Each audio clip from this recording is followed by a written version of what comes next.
इधर उद्योग मंत्री राजवर्धन सिंह ने जोबट में बीजेपी की जीत का प्लान बताया है। सुलोचना रावत और बेटे विशाल रावत के आने से समीकरण बदलेंगे। राजवर्धन सिंह ने कहा कि भारी मतों से बीजेपी यहां पर जीत दर्ज करेगी। तो आपको बता दें कि कांग्रेस से बीजेपी में शामिल हुई है पूर्व विधायक सुलोचना रावत और उनके बेटे विशाल रावत। इस पर उद्योग मंत्री राजवर्धन सिंह ने कहा कि समीकरण बदलेंगे उनके पार्टी ज्वाइन करने से और इस क्षेत्र में बीजेपी भारी मतों से जीतेगी। बीजेपी में सुलोचना ने ज्वाइन किया है, लेकिन तमाम सारे नेताओं का और वो क्षेत्र जब बात होती है तो मेरे साथ इस वक्त राजवर्धन जी है, मंत्री हैं।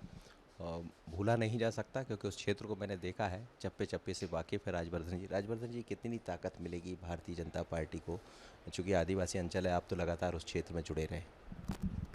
निश्चित तौर पे स्वागत योग्य है। सुलोचना जी के परिवार की प्रतिष्ठा है वहाँ पे। अजमेर सिंह जी बड़े नेता थे, मेरे पिताजी के साथ उन्होंने काम किया। एक दौर था राजनीति का जब मामा बालेश्वर दयाल के नाम से पूरा क्षेत्र श्रद्धा की दृष्टि से देखता था। समाजवादी विचारधारा थी, सैलाना से लेके और कुक्षी तक। और फिर ये कुछ चुनिंदा परिवार उस क्षेत्र के रहे जिन्होंने वहाँ पे कांग्रेस को स्थापित किया, जिसमें अजमेर सिंह जी एक रहे, बापू सिंह जी डामोर दूसरे रहे। तो इस परिवार का निश्चित तौर पे बहुत बहुत असर है। कांग्रेस वही कह रही है कि पार्टी के पास कोई प्रत्याशी नहीं था, लिहाजा फिर उनको लाना पड़ा हमारे पास से, और खरीद फरोख्त का हमेशा काम करते रहे। इसके अलावा बीजेपी के पास कुछ नहीं है। ये बयान मानसिक दिवालियेपन का परिचायक है।